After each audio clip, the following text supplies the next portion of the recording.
नमस्कार. इयत्ता 9च्या सर्व विद्यार्थ्यांचं पुन्हा एकदा आपल्या चॅनेलमध्ये स्वागत. मुलांना आपण पाठीमागच्या व्हिडिओमध्ये गतीचे नियम लॉज ऑफ मोशन या प्रकरणाला सुरुवात केलेली होती आणि पाठीमागच्या व्हिडिओमध्ये हा शेवटचा मुद्दा आपण पाहिलेला होता, effect of speed and direction on velocity, वेगावर होणारा दिशा आणि चाल यांचा परिणाम याविषयीची माहिती घेतलेली होती. आता यानंतर आपण पाहणार आहे याच्या पुढचा भाग, तो म्हणजे uniform and non uniform linear motion. Uniform म्हणजे एकसमान आणि नॉन युनिफॉर्म म्हणजे नैक समान. लिनियर मोशन एकरेषीय गती, सरळ रेषेमध्ये असणारी एकसमान गती आणि नैक समान गती या संदर्भामध्ये माहिती आपण घेणार आहे. आता निरीक्षण करा खाली, Amar, Akbar and Anthony are travelling in a different cars. वेगवेगळ्या कारमधून अमर, अकबर आणि एंथनी प्रवास करत आहेत विथ डिफरंट व्हेलॉसिटीज, वेगवेगळ्या वेगाने. The distances covered bye them, आणि त्यांनी कापलेली अंतर आहेत ड्युरिंग डिफरंट टाइम इंटरवल्स, वेगवेगळ्या वेळामध्ये. Are given in the following table, खालील तक्त्यामध्ये दिलेली आहेत. दिलेली वेळ आहे distance covered by Amar in kilometre, distance covered by Akbar in kilometre, distance covered by Anthony in kilometre. Amar, Akbar आणि एंथनी यांनी कव्हर केलेली अंतर या ठिकाणी दाखवलेली आहेत. आता त्यांनी प्रवासाला सुरुवात केली आहे सकाळी ठीक 5 वाजता. त्यानंतर नोंद केलेली अंतर आहेत ती किती वेळानंतर केलेत बघा, 5 ते 5.5, अर्ध्या तासानंतर. 5.5 ते 6, 6 to 6:30, 6:30 to 7, 7 to 7:30, 7:30 to 8. बरोबर टाइम इंटरवल किती आहे तर 30 मिनिट्स, म्हणजे अर्ध्या तासानंतर त्यांनी किती कव्हर केले डिस्टन्स या ठिकाणी पाहायचं आहे आपल्याला. Distance covered by Amar in kilometre, अमरने पहिल्या अर्ध्या तासामध्ये कव्हर केलेलं अंतर, सुरुवात केली तेव्हा कव्हर केलेलं अंतर 0 होतं आणि नंतर अर्ध्या तासाने झालं किती ते 20 किलोमीटर अंतर कव्हर केलं त्यांनी अर्ध्या तासामध्ये अमरने. पहिल्या अर्ध्या तासामध्ये distance covered by Akbar in kilometre is 0 to 18 means 18. किती त्यानं कव्हर केले अंतर तर 18 किलोमीटर अंतर पार केले. Distance covered by Anthony is 0 to 14 म्हणजे किती आहे 14 किलोमीटर पहिल्या अर्ध्या तासामध्ये. आता 5.5 ते 6 ह्या अर्ध्या तासामध्ये बघा, डिस्टन्स कव्हर्ड बाय अमर 20 ते 40 म्हणजे एकूण किती अंतर पार केले ह्यांनी 20 किलोमीटर. त्यानंतर 18 ते 36 डिस्टन्स कव्हर्ड बाय अकबर, पुढच्या अर्ध्या तासामध्ये 18 ते 36 एवढं अंतर पार केलं त्यानं, म्हणजे किती पार केलं तर अर्ध्या तासामध्ये आणखीन 18 किलोमीटर अंतर पार केले. ह्यानी किती केलंय बघा 14 ते 28 म्हणजे किती अंतर आहे हे 14 किलोमीटर अर्ध्या तासामध्ये.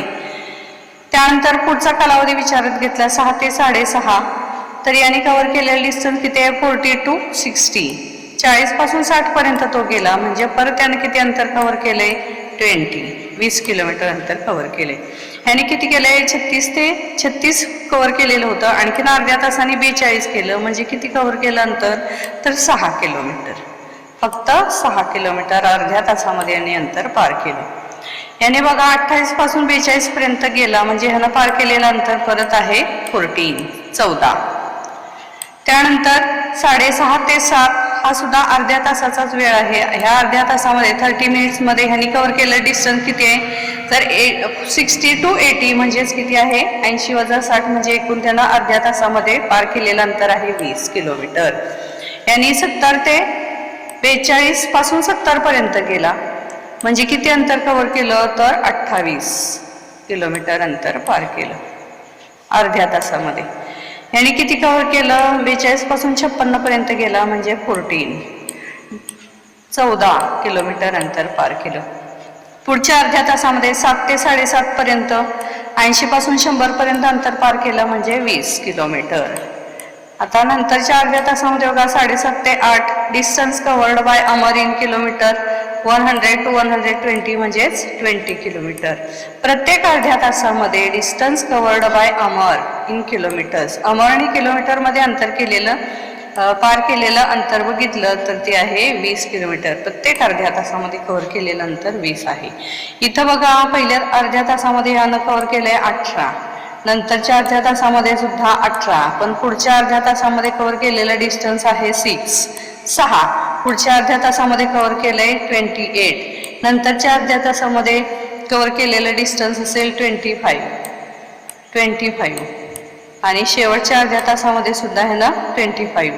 मात्र असं लक्षात येईल की प्रत्येक अर्ध्या तासामध्ये पार केलेलं अंतर अकबरनी हे एकसारखं नाही. त्याच्या उलट इथं लक्षात घेतलं डिस्टन्स कव्हर्ड बाय अँथनी 14. इथं सुद्धा 14 आहे आणि इथं सुद्धा 14. एवढं प्रत्येक अर्ध्या तासामध्ये पार केलेलं अंतर 14 किलोमीटर आहे अँथनीनं आणि अमर आणि अँथनी यांनी प्रत्येक अर्ध्या तासामध्ये पार केलेलं अंतर हे एकसारखं आहे. मात्र अकबरनी प्रत्येक अर्ध्या तासामध्ये पार केलेलं अंतर हे वेगवेगळं आहे. आता ह्या तक्त्याचं निरीक्षण केल्यानंतर पुढे यूज युअर ब्रेन. मग आता जरा डोके चालवा आणि खाली दिलेल्या प्रश्नांची उत्तरं सांगा. What is the time interval between notings of distances made by Amar, Akbar and Anthony. Time interval म्हणजे वेळेचा फरक किती आहे. अंतराचा कालावधी किती आहे. 5 ते 5.5, 5.5 ते 6, 6 ते 6.5, 6.5 ते 7. मग अशीच आपण बघितलं की वेळेचा कालावधी आहे तो 30 मिनिटं, 30 मिनिट्स. याचं उत्तर काय येईल. वेळेचा कालावधी आहे 30 मिनिटं, 13 minutes. Who has covered equal distances in equal time intervals. कुणी प्रत्येक समान कालावधीमध्ये समान अंतर सारखंच अंतर पार केलेलं आहे. तर मगाशी आपण बघितलं होतं की अमर आणि अँथनी या दोघांनी प्रत्येक अर्ध्या तासामध्ये पार केलेलं अंतर एकसारखं होतं. प्रत्येक अर्ध्या तासामध्ये ह्याने 20 किलोमीटर अंतर पार केलं होतं, तर ह्यानी प्रत्येक अर्ध्या तासामध्ये 14 किलोमीटर अंतर पार केलेलं होतं. कुणी उत्तर लिहिणार ह्यामध्ये who has covered equal distances in equal time intervals. तर अमर आणि अँथनीनी समान कालावधीमध्ये समान अंतर पार केलेलं होतं. Are all the distances covered by Akbar in fixed time intervals same. अकबरने पार केलेली अंतर प्रत्येक समान कालावधीमध्ये समान आहेत का. तर नाही. आपण बघितलं पहिल्यांदा त्याने 18 किलोमीटर अंतर पार केलं, नंतर 18 किलोमीटर केलं, नंतर फक्त 6 किलोमीटर केलं, नंतर तो गेला 28 किलोमीटरवर, त्यानंतर केलं त्यानं 25 आणि परत 25 किलोमीटर. असं प्रत्येक अर्ध्या तासामध्ये वेगवेगळं अंतर पार केलेलं आहे. Considering the distances covered by Amar, Akbar and Anthony. मग अमर, अकबर आणि अँथनी यांनी पार केलेल्या अंतरावरून समान कालावधीमध्ये जेवढं अंतर पार केले त्यावरून तुम्ही what can you say about their speed. तर त्यांच्या चालीविषयी तुम्ही काय सांगाल. त्यांची चाल प्रत्येकाची वेगवेगळी आहे.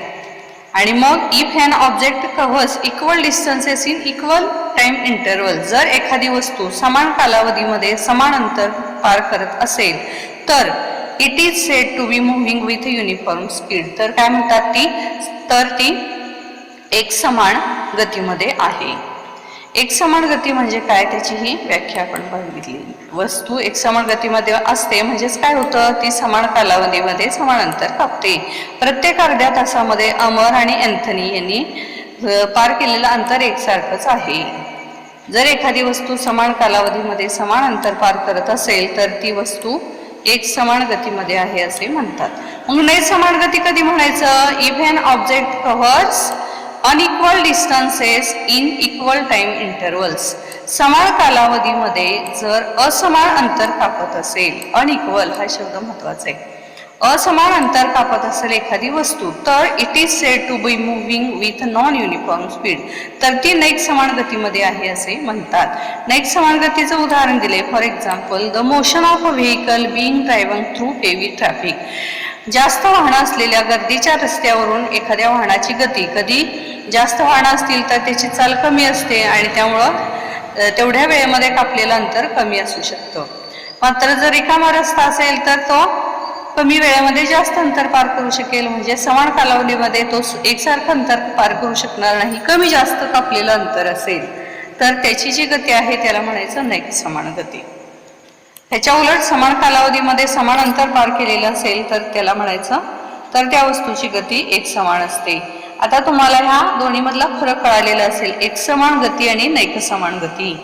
जर वस्तू समान कालावधीमध्ये समान अंतर कापत असेल तर त्या वस्तूच्या गतीला एकसमान गती म्हणतात.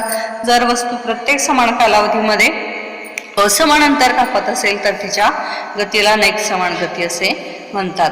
एकसमान गतीमध्ये वस्तूची चाल आहे ती स्थिर असते, म्हणजे प्रत्येक समान कालावधीमध्ये कापलेलं अंतर सारखंच असतं. Speed is a constant. आणि नैकसमान गतीमध्ये नॉन युनिफॉर्म मोशन मध्ये काय असतं, speed is not a constant. चाल आहे ती सारखी नसते. आता यानंतरचा पार्ट आपण बघणार आहे तो म्हणजे एक्सिलरेशन. याला त्वरण असं म्हणतात. त्वरण म्हणजे काय हे अभ्यासायचं आहे. त्याच्या अगोदर लेट्स ट्राय दिस ही कृती करून पहा. काय पाहायचं आहे ह्यामध्ये तर take a long plastic tube, cut it lengthwise in 2 halves. 1 metre लांबीचं एक पन्हाळं आणि एक छोटा चेंडू घ्यायचा. पन्हाळं म्हणजे हा एका नळीचा कापलेला हा भाग आहे. एक नळी 2 अर्ध्या भागामध्ये कापायची. त्याचा जो अर्धा भाग आहे त्याला पन्हाळे असं म्हणायचं. Take 1 of channel shaped pieces. एक पन्हाळी घ्यायची त्यातली कापलेल्या तुकड्यातली. Place 1 of its end on the ground. त्याचं एक टोक, हे जे टोक आहे ते हे जमिनीवर ठेवायचं on the ground. And hold the other at some height. आणि हे जे दुसरं टोक आहे ते काय करायचं तर काही उंचीवर वर धरायचं आहे, जमिनीपासून काही उंचीवर. हे हा एवढा भाग असेल, ही जमीन असेल इथं खाली, आणि हे वर धरले तुम्ही हातामध्ये दुसरं टोक. As shown in figure. Take a small ball. एक छोटासा चेंडू घ्यायचा आणि काय करायचा, release from upper end of the channel. ह्या पन्हाळ्याच्या वरच्या टोकातून तो चेंडू आहे तो असा खाली सोडायचा. खाली सोडून दिला. सोडून दिल्यानंतर observe velocity of a ball. त्या चेंडूच्या वेगाचं निरीक्षण करा. As it rolls down along the channel. त्या पन्हाळ्यातून वरून खाली येत असताना त्याच्या वेगाचं निरीक्षण करा. Is it's velocity same at all points. प्रत्येक बिंदूजवळ म्हणजे जिथून सोडलाय तिथं, पुढे आल्यानंतर आणि शेवटी जमिनीवर गेल्यावर या तिन्ही ठिकाणी किंवा सर्व ठिकाणी चेंडूचा वेग एकसारखाच असतो का याचं निरीक्षण करा. Observe how velocity changes as it moves from the top. आणि निरीक्षण करा की वेग कसा बदलतोय वरून खाली येत असताना, through the middle and to the bottom. मध्यभागी असताना आणि शेवटी तळाशी येत असताना चेंडूचा वेग कसा बदलत जातोय. तर you must have all played on a slide in a park. तुम्ही घसरगुंडीवर खेळलेला असेल बागेमध्ये. स्लाइड इन अ पार्क, घसरगुंडीवर खेळलेला असेल. You know that. तुम्हाला माहित असेल की while sliding down velocity is less at the top. अगदी वरच्या टोकाला जेव्हा तुम्ही असता तेव्हा तुमचा वेग सगळ्यात कमी असतो. त्यानंतर जसं तुम्ही खाली यायला लागता तसं काय होतं, इट इन्क्रीजेस. तो हळूहळू वेग वाढायला लागतो. इन द मिडल, मध्यभागी आल्यानंतर वेग जास्त असतो. आणि शेवटी बिकम्स 0. शेवटी तो 0 होतो. टुवर्ड्स द एंड, शेवटी तो 0 होतो.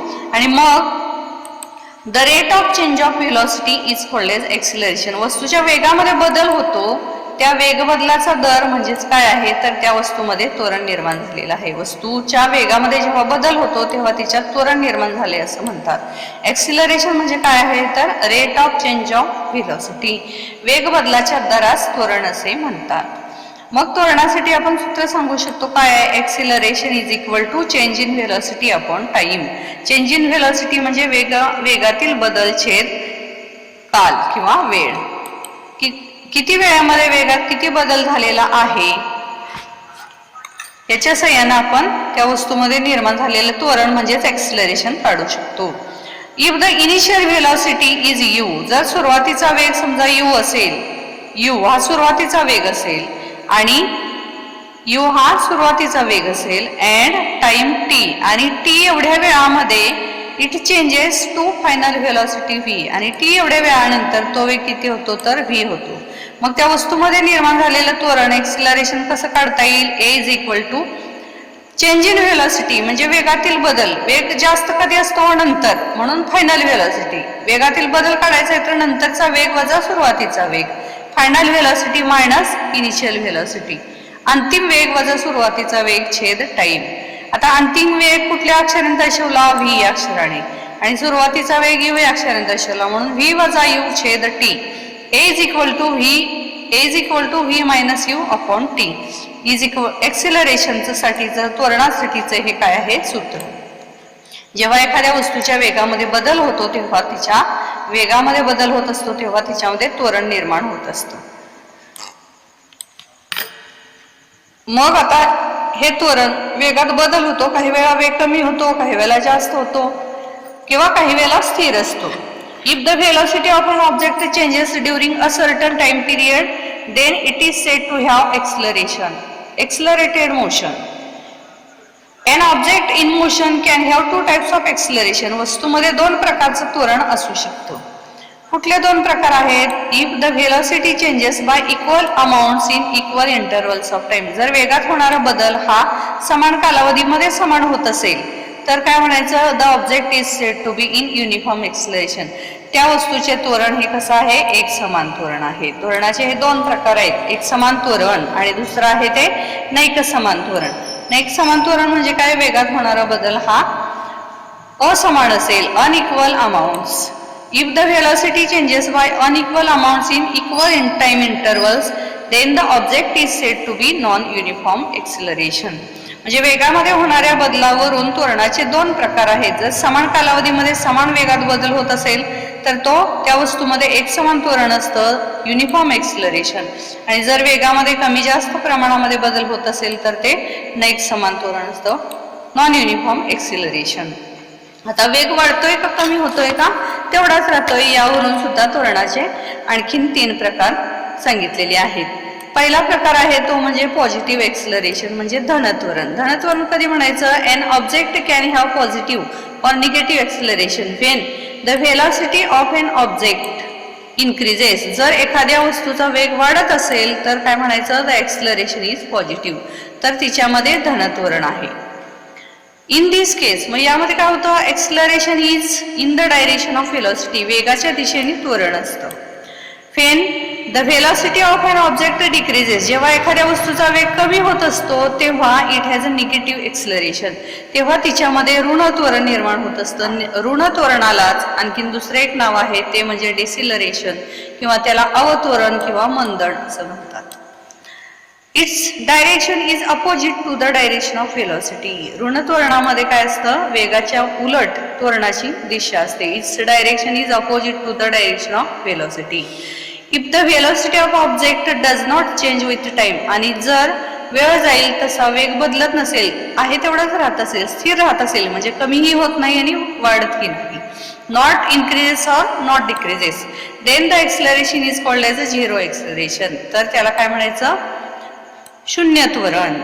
यावरून आपण त्वरणाचे आणखीन 3 प्रकार बघितले: धनत्वरण, ऋण त्वरण आणि शून्य त्वरण. पॉझिटिव्ह एक्सलरेशन, निगेटिव्ह एक्सलरेशन आणि झिरो एक्सलरेशन. त्याच्यावर 2 प्रकार बघितलेले: युनिफॉर्म एक्सलरेशन एकसमान त्वरण आणि नॉन युनिफॉर्म एक्सलरेशन एकसमान त्वरण. इथपर्यंतचा भाग आता आपण पाहिलेला आहे. याच्यानंतरचा भाग आपण पुढच्या व्हिडिओमध्ये पाहणार आहे. Distance time graph for uniform motion. एक समान गतीसाठी अंतर आणि काल यांचा आलेख आहे. आतापर्यंत झालेल्या भागाचं वाचन करायचं आहे आणि त्यावर नोट्स काढायचे आणि प्रश्नांची उत्तरं लिहायची आहेत.